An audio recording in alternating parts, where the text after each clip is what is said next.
Well, good morning, everybody. Welcome to another episode of Industry 4.0 in Focus. That's Automation Alley's weekly virtual event series dedicated to the fourth industrial revolution.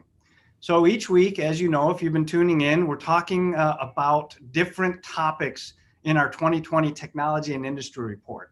So this week's topic is Industry 4.0 Workforce Diversity and Inclusion. And today I'm pleased to be joined by Cheryl Thompson, who's the founder of the Center for Automotive Diversity, Inclusion, and Advancement. So welcome, Cheryl. Thanks for joining us. Well, thank you. So excited to be here. Thanks for having me. Yeah, it's not that exciting. But I are going to make it exciting, right? That's the thing. I just get excited anytime I get to talk about diversity, equity, and inclusion. So perfect. We're going to get along great. So today we're going to discuss some blind spots when it comes to making technology work for everyone, particularly women and minorities, as well as the need for diverse teams to work together to bring new technological solutions to fruition as we move into Industry 4.0. Before we get started, some housekeeping. I'd like to mention that Automation Alley members have access to our 2020 report for free by logging into our member portal at automationalley.com and clicking on the resource tab. So if you'd like to ask a question on today's live stream, there's a little button called the Q&A function below. And if you click on that, you can ask a question. And we've had some good questions over the week, so I hope that continues. So before we get started, Cheryl, tell me a little bit about CADIA and what it is, why it exists, why you went down this path, what your background is. Let's learn a little bit about you and CADIA.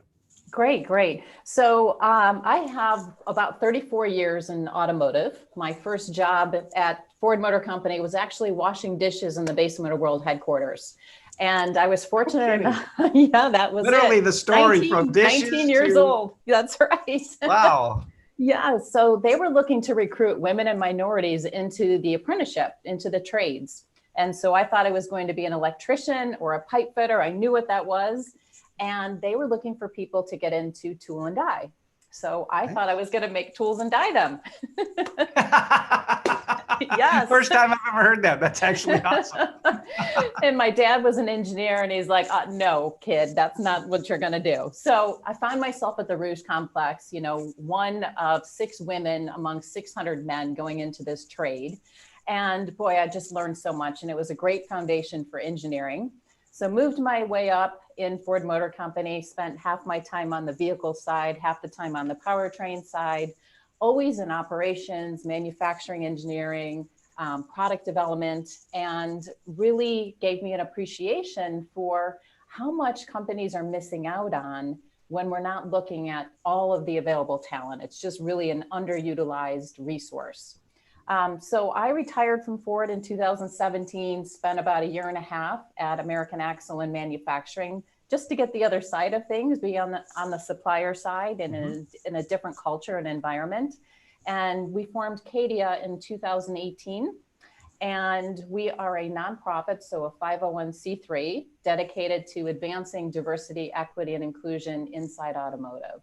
So we're really there to be an extension of a company's diversity, equity, inclusion team. We do a lot where we pull communities together. So employees, people who are leading DEI efforts inside their companies, we pull them together and we're sharing best practices. So we're providing that shared learning. And then go ahead. Well, I was going to ask you, I know you're probably going to get to that as your last point, which is, I wanted to know, just starting out with our audience, what is meant by diversity and inclusion? What does that definition even mean? I mean, I could think people think they're doing it. People have heard the term for decades. What does it, just start with a definition. What is diversity and inclusion? Well, it's such a great question. And I think every leader needs to define that for themselves. So I'll tell you my definition of diversity. It goes beyond race, gender, ethnicity, ability, and it includes so much more. So it's socioeconomic status. It could even be religion, political. It could be personality style, right? There's just so much. And then the inclusion part is really leveraging all of those differences for competitive advantage in terms of profitability, better solutions, better problem solving, more innovative products and services. So, but every leader has to define that for themselves. So why? But help me understand. And I'm just going to ask a challenging question. Why does it matter? I'm making my profit. The stockholders are happy. Stock's going up and to the right. Or I'm a private business owner. I have my boat. I have everything I need. Why do I care about diversity and inclusion? Yeah, great question. We get that a lot.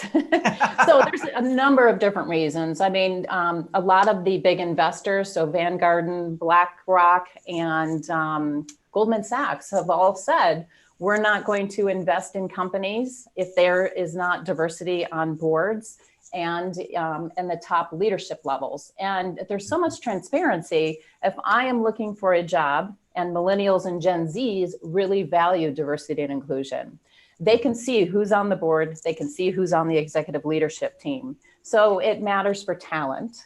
It also matters for getting different perspectives on problem solving and making products more innovative and for products and services. So you think about tech itself, there can be some blind spots if we're not considering gender and race and ethnicity when we're developing these products. So, a great example, we hear about the facial recognition software, and it's correct 99% of the time when it's a white male. However, when you get into female, and then in particular female women of color, it is only right 66% of the time. So there's real reasons to be able to pull in the perspectives of different people. Wow, that's a really interesting stat. Now, from my perspective, I would think, do you see, there's this new thing called, we're moving away from shareholders, we're moving towards stakeholders, do well by doing good. Do you see the culture changing? The culture was, businesses were built around the needs of white males. And it's not a condemnation. It's just the way things were in the 40s and 50s and 60s. We came out of the war, women stayed home, raised the kids, men went off to work, and work was built around white males. Now we're in a society where society has become very diverse, yet we carry the norms and cultures of what we've always known. So do you see that changing, or are we still kind of stuck and there needs to be more sort of, purposeful change that needs to occur? Where do you think we are on that spectrum? I think we're at such an exciting time in history. There's so much more awareness. You've got the Business CEO Roundtable, who now has made that change to be focusing on stakeholders rather than shareholders. We're also looking at the PricewaterhouseCoopers diversity. Easy for you to say. I know. PwC. So Tim Ryan has developed this diversity pledge for action. So over 500, I think it's 800 company CEOs have signed that now. So there's a new generation of CEOs that are wanting to focus on stakeholders and doing good. So I just think it's a really exciting time in history. We've also seen, with the global pandemic, there were a lot of disparities that were highlighted. We look at women. Women are generally the caregivers. And there's so much more burden put on women now who are trying to take care of the home, the kids, could be aging parents, and trying to work. We also see people of color and other minorities who have a bigger disadvantage because sometimes they're not able to work from home and they're kind of putting their lives on the line because they're out there in the frontline workers. So a lot has been highlighted recently. And then, of course, most recently with the George Floyd killing and the focus on the need to work on how do we fix some of the systemic racism and systemic bias that we have inside of our companies. So are companies recognizing these issues? Do they recognize it? And what are they doing about it? Yeah, so tech in particular, you've got your big tech companies like Microsoft, Google, Amazon, Apple, Twitter, Facebook. They've been measuring their diversity since 2014 because there was this big call. And they've made some progress, but not as much progress as they liked. Mm-hmm. So I think the important thing is they're aware and they're working on it. They're making the investment in their companies. So you mentioned a bunch of tech companies, and that's a big subset of our membership, but a bigger subset is manufacturing. So if you look at large manufacturing and even small and medium manufacturing, what have we done well in Michigan so far, or at least somewhat well, and what do we need to be working on to really have this change become the norm? Right. Yeah. I'm really interested in what do you think's working out there, or not working for that matter? Yeah, I think what's working well is a lot of investment has been placed into STEM, K through 12. And so there's a lot of companies who are putting resources into bringing students in so that they have some exposure to what the manufacturing industry is all about, because it does have a reputation for being dark, dingy, dangerous, right? And we know that's changing, and it's so exciting. So I think one thing we're doing well is exposing kids who have no idea what this career field could be like to what is it like day to day. There's a lot of great men and women who are being mentors for these students.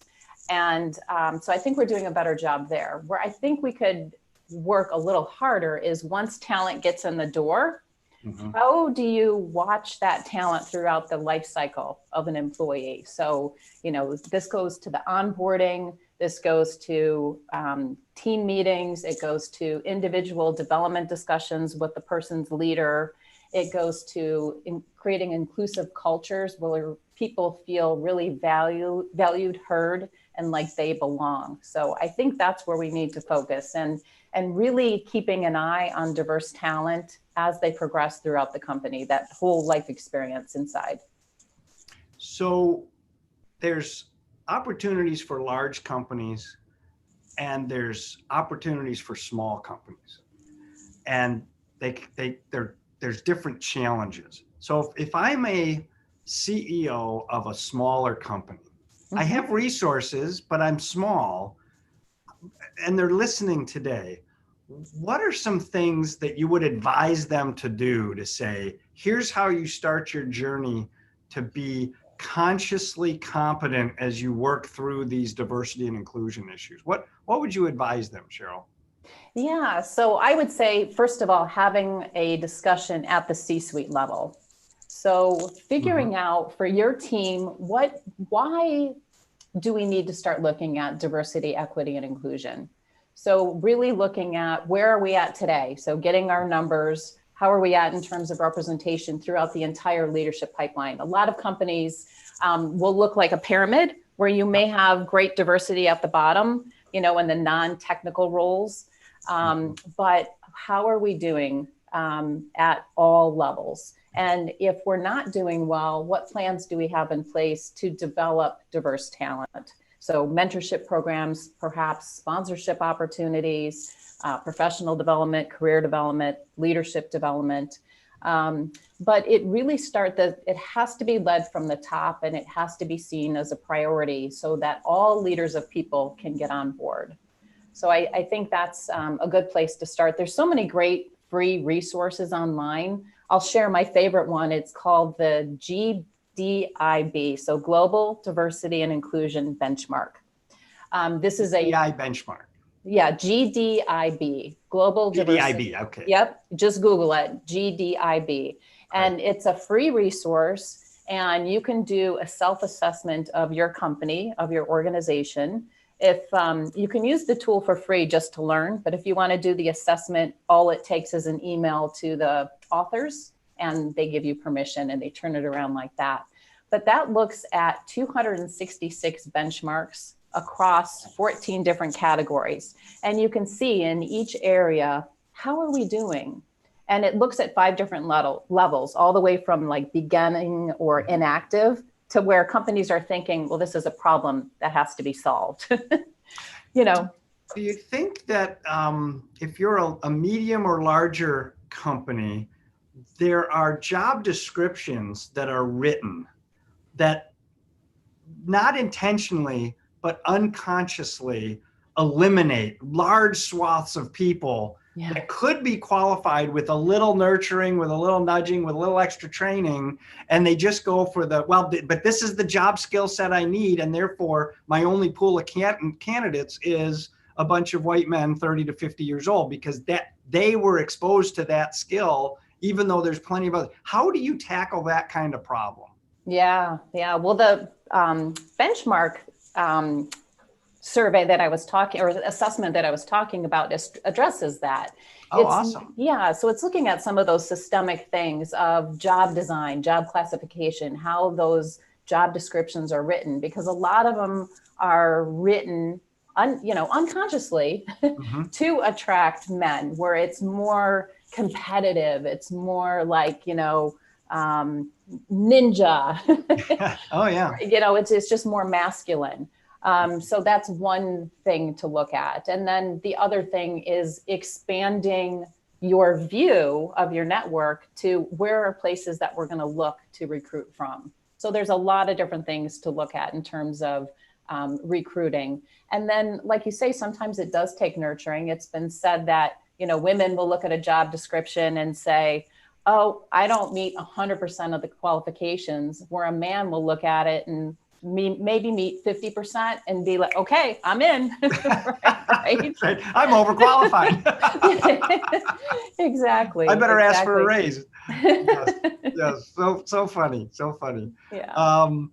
And we're showing our age, I think. How that all goes. So let's switch to employees, people coming into the workforce or in the workforce. How are they perceiving this diversity and inclusion problem? How are they able to change the narrative and get people to pay attention? What's happening from that lens? Yeah, I love this question. I love the millennials. I'm a Gen Z, so almost to the boomer side. I'm a Gen Z. Yeah, okay. Yeah. And the squeeze out. Nobody cares about us, Cheryl. There's boomers and there's millennials, and we're just like whatever. I know. I was hearing the other day that our generation, Gen X, has lower cases of COVID because we follow the rules. I don't know if that's true or not, but that's right. Every generation has its thing. But I've been so impressed. Sorry, I'm a Gen X. That's right. Let's get it right. Gen X. Sorry, I must have had my first senior moment. I just forgot what generation I was. There's so many terms and colloquialisms. I can't even keep track of them anymore. I know. Me too. So these millennials that are coming up, millennials are coming in. They are really pushing the needle in the right direction, I think. So I think about things I put up with in the workplace that they are not tolerating. So think about Me Too, the Me Too movement. That was really pushed by millennials. I think about the behavior of, the automotive industry in particular has had a history of some old school behavior. This new generation, the millennials and the Gen Zs coming behind, isn't tolerating that anymore. They're also really looking for companies that value diversity and inclusion. 47% of millennials, and this could be higher, look at the company's diversity and inclusion statement. So in their sustainability report, a lot of companies have that statement. They will look at that before deciding whether or not they're going to go work for a company. And then you look at flexibility, and that's something that 75% of millennials want. And talking about the different generations, boomers want that flexibility as well. And we do need to retain a good portion of our boomers to transfer all of that knowledge before they, walk completely out the door. So I think all generations are needed to be looked at for what matters to them. But I think in general, millennials and the Gen Zs are really going to go a long way to change our workforce. And 50.2% of the generation this year is coming from an ethnic or minority race. So really important. It's a plurality at this point, Yes.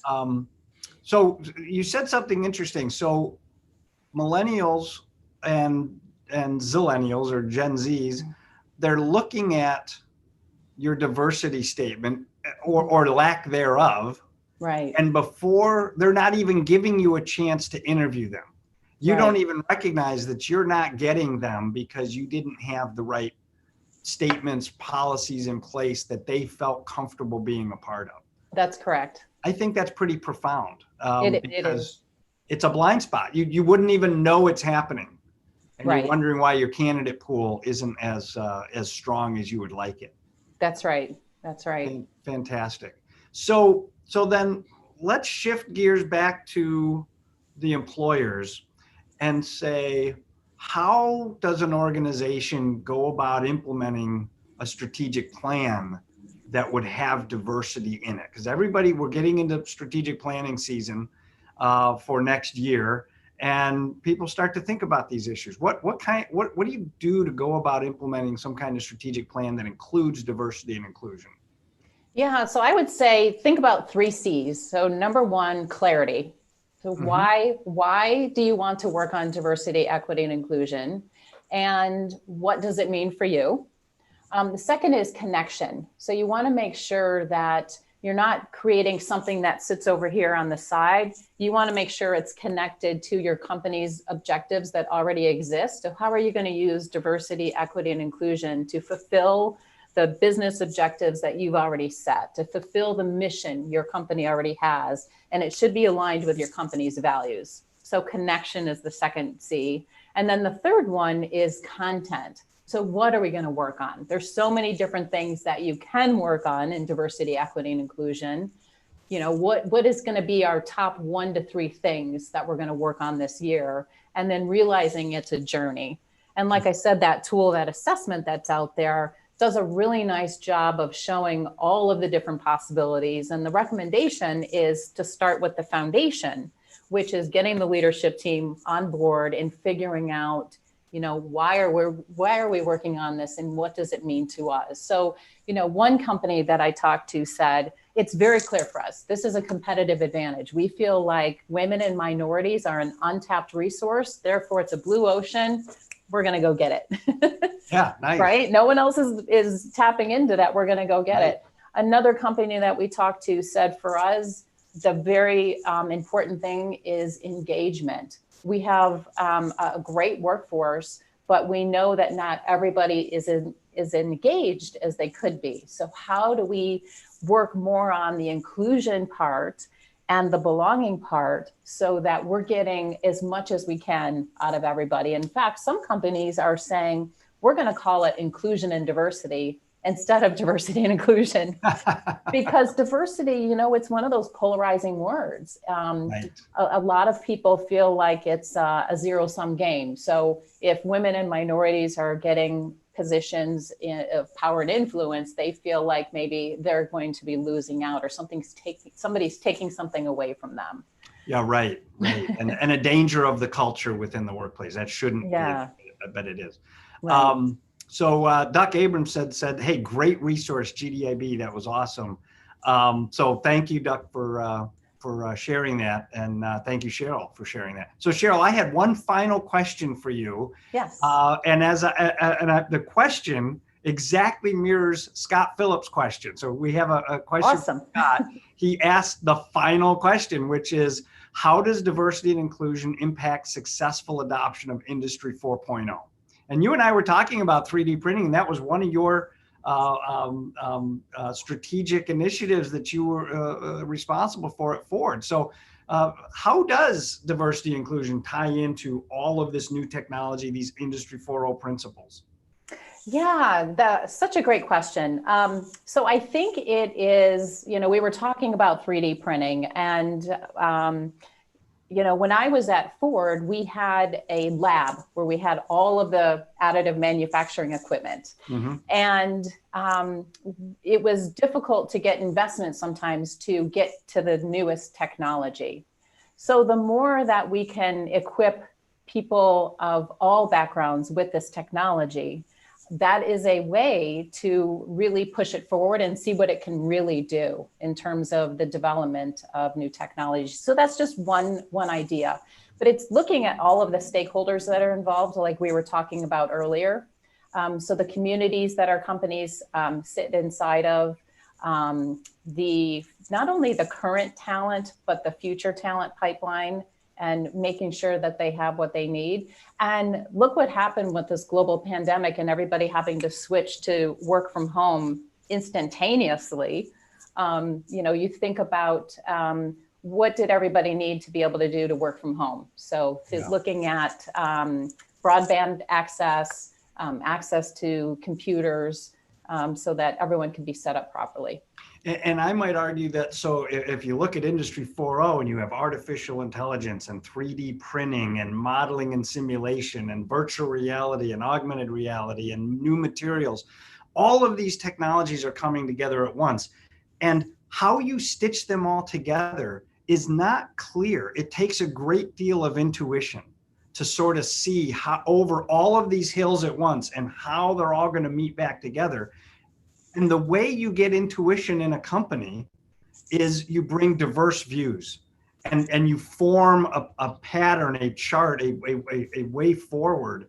And without that diversity, you end up with a very myopic view based on your own world experience of where things are going. And it's a very dangerous view because the world is getting bigger and expanding in terms of knowledge and capability. And you're looking at the world through a paper tube roll saying, this is the way we've always done it. So you better start asking for opinions from people that have complete opposite views of what you may think the world is. So I would say, great job on all of this, Cheryl. We're out of time already, if you can believe it. It feels like it went by very quickly. It sure does. So I got to say thank you for joining us this morning. We had a great time. I hope you had fun. I hope our audience had fun. Yes. Extremely important discussion. Thank you for joining us today, Cheryl. Well, thank you for having me. It was a pleasure to talk diversity, equity, and inclusion with you. Very much appreciated. You bet. So for our viewers today, we're going to close with saying, please join us again next week as we're joined by Benjamin Ortiz of Verizon. Great discussion about agile 5G enabled factories. And you're going to want to tune in for that one because I know some work Verizon is doing and it's going to blow you away. If you're not aware of what 5G does for a factory, you're going to want to be on that call. So thanks, Cheryl. Thanks, everybody, for joining us. Thank you.